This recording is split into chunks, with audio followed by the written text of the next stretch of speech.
દશાશ્વમેઘ ઘાટ એવું એનું નામ છે. મેક માય ટ્રીપમાં કે પછી અગોડામાંથી મેં બુકિંગ કરેલું હતું. તે ઓવરઓલ છે ને વારાણસીમાં હોટલ્સ મોંઘી હોય છે. ગમે ત્યાં આપણે ફરવા જઈએ ને તો કોઈ પણ જે એનું મેઇન અટ્રેક્શન હોય ને એની નજીકમાં જ હોટલ રાખે. મોર્નિંગ ફ્રેન્ડ્સ, તો જો આજે છે શનિવારનો દિવસ અને પ્રહારનું મસ્ત મજાનું પાર્સલ આવી ગયું છે.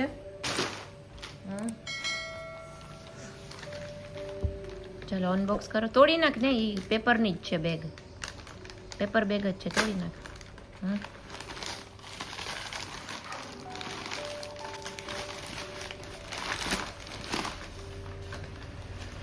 એમાં ઈ છે અને હજી બુક્સ હશે જો તારી. Make the bold move. તારી બુક્સ હશે એમાં જો. હજી તે સ્ટોરી બુક મંગાવી હતી ને, ઈ છે. હા હોય. તું આ કાઢ ને પેલા, કાઢ તો ખરી બારે. ફોર તો વાંચી લે પેલા. એની અંદર હશે બધી. ખોલવું પડશે પછી ખોલીશું. રેવા દે નહીં તારી, એ ખોલી નાખ. લાવ હમણાંથી પ્રહારને સ્કૂલમાં લાઇબ્રેરીમાં લઈ જાય ને કા બુક રીડિંગ એટલે એને ગમે છે બુક્સનું.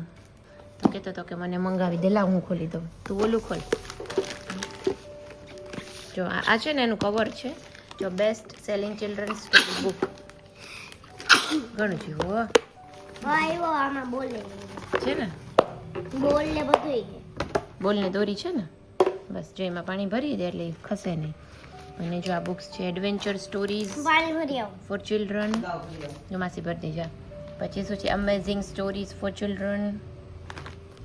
પછી આમાં શું છે મેજિકલ સ્ટોરીઝ ફોર ચિલ્ડ્રન. હાલે તો અને હા રાઇટિંગ તો મોટા છે જો દેખાશે સરખા. અને આ છે એનિમલ સ્ટોરીઝ ફોર ચિલ્ડ્રન. તો 4 બુક્સ છે. એનિમલ વાળી રીડ કરવી છે. કરતો એક કરતો એક રીડ કરીને બતાવ તો થોડુંક.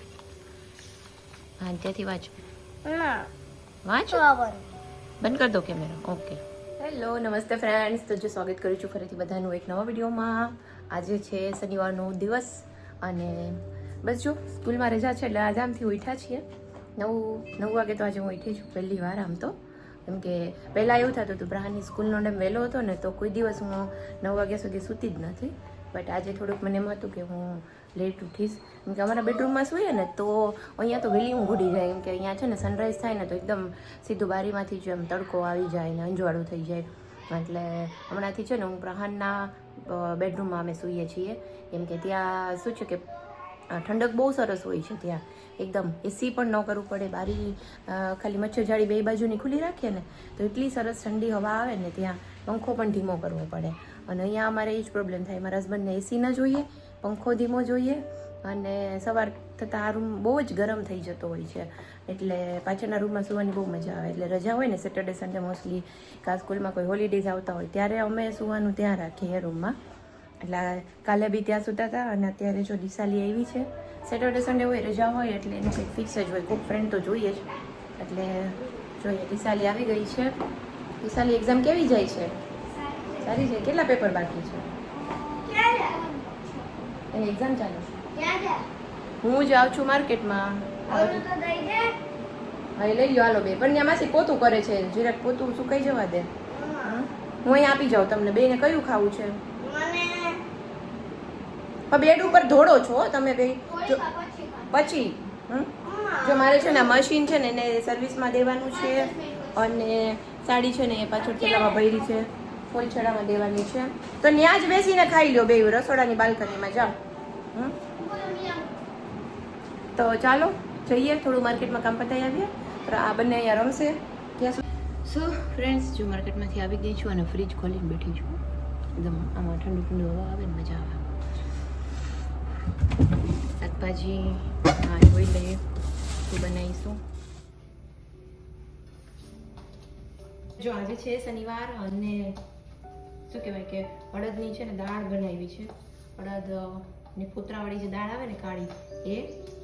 રોટલી છે, પછી ગુવાર બટેકાનું શાક છે, કાચી કેરી છે, પાકી કેરી છે, રોટલી અને રોટલા બંને વસ્તુ કરી છે. પ્રહારની ફ્રેન્ડ દિશાલીને આવી છે ને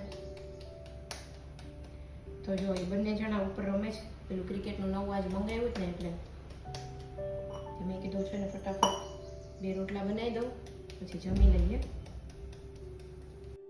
વારાણસી માટે જે કંઈ બી મને ક્વેશ્ચન્સ આવેલા હતા ને એ મોસ્ટ ઓફ મેં જે ક્વેશ્ચન્સ હતા એના આન્સર આપવાની કોશિશ કરેલી છે. આગળ વિડીયોઝમાં તમે જોજો, સાંભળજો.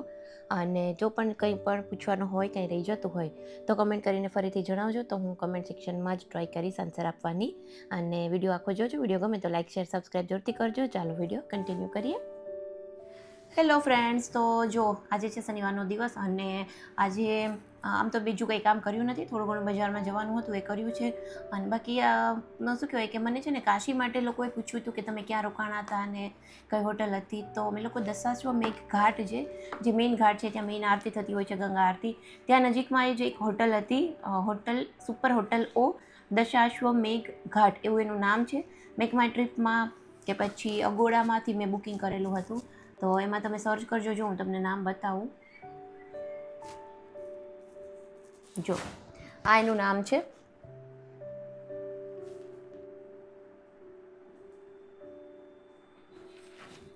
આ હોટલ છે ને, અત્યારે એમાં કેટલો રેટ છે આનો,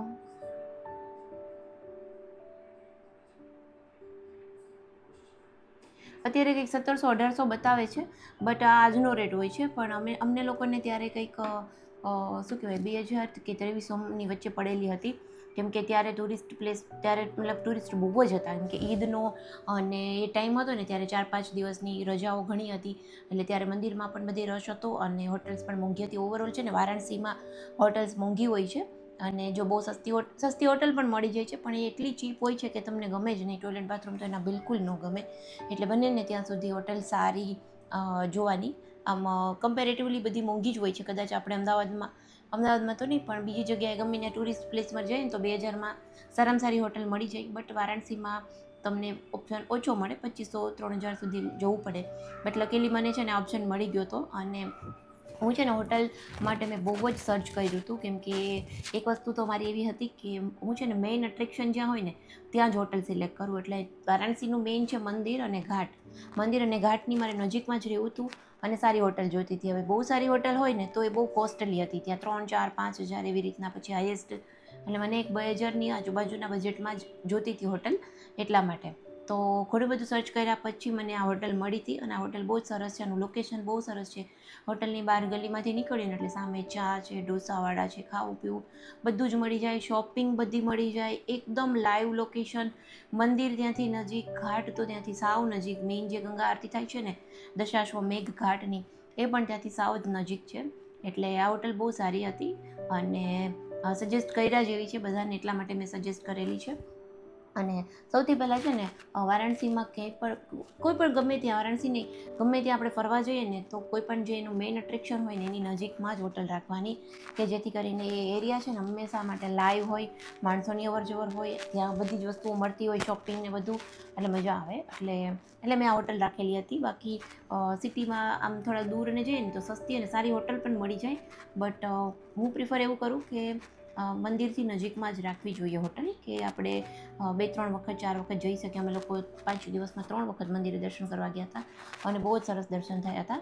અને બીજી એક વસ્તુ વારાણસીની હું કહીશ કે જે કોઈ બી લોકોને જવું હોય ને તો મંદિરે મંદિરથી નજીક આપણે જ્યારે પહોંચીએ ને ત્યારે ઘણા લોકો તમને મળે, દર્શન કરવા છે કરાવી દઉં દર્શન, લાઈન વગર કરાવી આપું, એવી રીતના ઘણા લોકો તમને મળતા હોય છે. તો એમને તમારે પૂછવાનું, કેમ કે એ છે ને સૌથી મોટો બેસ્ટ ઓપ્શન હોય છે કે જ્યારે મંદિરમાં બહુ ટ્રાફિક હોય ને ટુરિસ્ટ. અને હવે તો બધા ધાર્મિક પ્લેસ ઉપર બહુ જ ટ્રાફિક હોય છે. કોઈ પણ સિઝન હોય લાઈનો જોવા મળે જ. અને ખાસ જ્યોતિર્લિંગોમાં બધી જ જગ્યાએ બહુ જ રશ હોય છે. એટલે આવી રીતના કોઈ પર્સન તમને મળે ને કે મંદિર જવું છે તો એમને એક વખત જરૂરથી પૂછજો.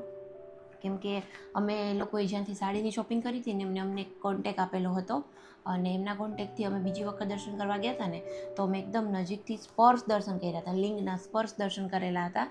અને સ્પર્શ દર્શન ત્યાં થાય છે, ઓફિશિયલ થાય છે. બપોરે કંઈક 3 થી 4 થાય છે અને સવારે 4 થી 5 થાય છે. પણ એમાં એટલી લાઈન હોય છે ને કે તમારો ટર્ન જ ન આવે ને. 1 કલાક થઈ ગયા પછી એ લોકો તરત જ ઓન ધી સ્પોટ બંધ કરી દેતા હોય છે. અને પછી આવી રીતના પૈસા દઈ અને જે કાંઈ બી લોકોને જવું હોય ને તો એ ઓપ્શન એક છે ત્યાં. હું એ ઓપ્શનને રાઈટ નથી સમજતી, કેમ કે કરપ્શન અત્યારે બધી જગ્યાએ થાય જ છે. બટ આ ઓપ્શન લઈ લેવાય કે એક તો લાઇનથી બચી જઈએ છોકરાઓ સાથે હોય ને ત્યારે, અને બીજી વસ્તુ એ કે સ્પર્શ દર્શન થઈ જાય તો આપણને અમને તો બહુ જ મજા આવી હતી.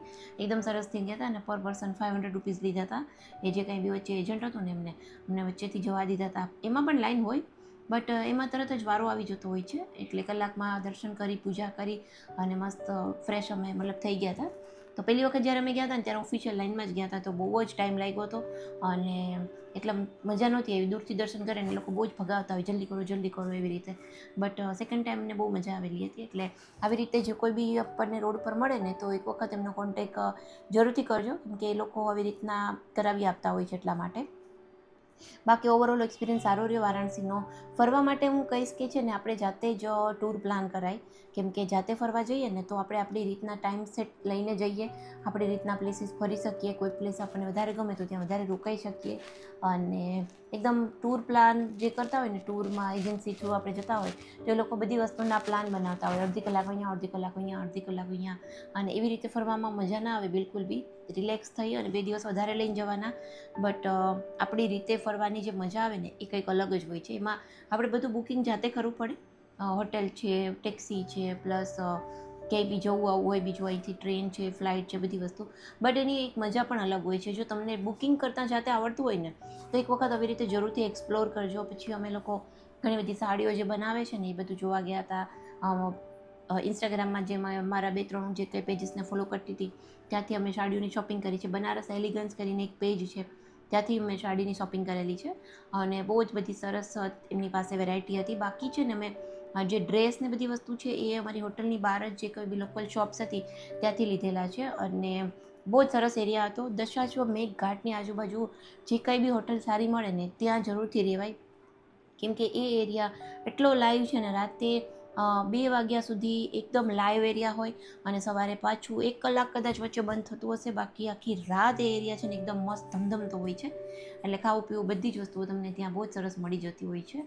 સો ઓવરઓલ અમારો એક્સપિરિયન્સ વારાણસીનો બહુ જ સરસ હતો અને 5 દિવસની અમારી જર્ની બહુ સરસ ગઈ. ત્યાં છે ને ટ્રાફિક બહુ હોય છે વારાણસીમાં, બહુ જ ટ્રાફિક, નાની નાની ગલીઓ. એટલે અમુક હોટલ સિલેક્શનમાં જો ભૂલ થઈ જાય ને તો 1 કિલોમીટર સુધી ગલીઓમાં હોટલ માટે હાલીને લગેજ લઈને જવું પડતું હોય છે. એટલે એ વસ્તુનું એક ખાસ ધ્યાન રાખવાનું. બાકી અયોધ્યામાં છે ને મંદિરની સામે જ ગલીમાં શારદા હોમ સ્ટે છે, જે મેં મેક માય ટ્રીપમાંથી જોયેલું હતું. એ અમે બુક કર્યો હતો. એ કંઈક 1200-1300 રૂપિયાની એ 1 દિવસનો અમને પડેલો હતો ચાર્જ. ત્યાં પણ બહુ સરસ હતું. અને અયોધ્યામાં મેજોરિટી બધા છે ને ઘરની ઉપર રૂમ્સ હોમ સ્ટે કરીને આપતા હોય છે રેન્ટ પર, કે જે બહુ કમ્ફર્ટેબલ હોય છે. એક તો સેફ હોય છે, કમ્ફર્ટેબલ હોય છે અને સારા હોય છે. તો અને બાકી અયોધ્યામાં એવું કંઈ ખાસ છે નહીં, વધારે રોકાવાય એવું કોઈ શોપિંગ એવું કંઈ નથી. કદાચ 1 દિવસમાં આખો અયોધ્યા છે ને ફરી શકાય એવું છે. અમે લોકો રામનવમીના ટાઈમ પર ગયા હતા ને ત્યારે મંદિરમાં બહુ જ રશ હતો, એટલે અમે લોકો ઓનલી મંદિરના દર્શન કરી અને નીકળી ગયા હતા. બાકી સરયુ નદી કે બીજી કોઈ પણ જગ્યાએ નહોતા ગયા, કેમ કે બધી જગ્યાએ બહુ જ ટ્રાફિક હતો, ચાલવાનું બહુ જ હતું એટલા માટે. સો બસ આ 2-3 જે વસ્તુ હતી કે ઘણા દિવસથી પેન્ડિંગ હતી, તો મેં કીધું કે ચલો એક વિડીયો બનાવી અને શેર કરી દઈએ. વિડીયો ગમે ફ્રેન્ડ્સ તો વિડીયોને લાઇક કરજો, શેર કરજો. ચેનલ પર નવા હોય તો ચેનલ સબસ્ક્રાઈબ પણ જરૂરથી કરજો. ચાલો મળીશું એક નવા વિડીયો સાથે. ત્યાં સુધી બાય બાય, આવજો, ટેક કેર.